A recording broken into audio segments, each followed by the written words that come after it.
പരീക്ഷ ജയിക്കാൻ 30% മാർക്ക് വേണം. 152 മാർക്ക് കിട്ടിയ കുട്ടി 28 മാർക്കിന് തോറ്റുപോയാൽ ആ മുഴുവൻ മാർക്ക് എത്ര എന്നാണ് ചോദ്യം. അതായത് ജയിക്കാൻ വേണ്ട മാർക്ക് എത്രയാണ്? ജയിക്കാൻ 30% വേണം. 30% വേണം അല്ലേ? 152 മാർക്ക് ഒരു കുട്ടിക്കുണ്ട്. അത് എത്ര മാർക്കിനാണ് തോറ്റുപോയത്?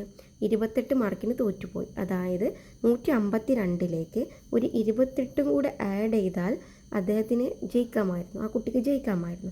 152ക്ക് 28 എന്ന് പറയുമ്പോൾ 8, 10, 5, 6, 7, 8, 180. അപ്പോൾ ജയിക്കാൻ വേണ്ട മാർക്ക് 180 അതായത് 80.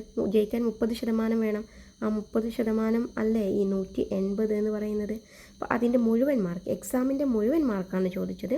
എക്സാമിൻ്റെ മുഴുവൻ മാർക്ക് 100%. അതായത് 100% എത്രയാണെന്നാ ചോദ്യം. എങ്ങനെ ചെയ്യണം? ക്രോസ് മൾട്ടിപ്ലൈ ചെയ്യണം. ഈ ക്വസ്റ്റ്യൻ മാർക്കിന് നമുക്ക് എക്സ് കൊടുക്കാം. 30 into X is equal to 180 into 100. 30x is equal to 18,000. X is equal to 18,000 divided by 30 is equal to 600. 600 ഈ എക്സാമിൻ്റെ ടോട്ടൽ മാർക്ക്.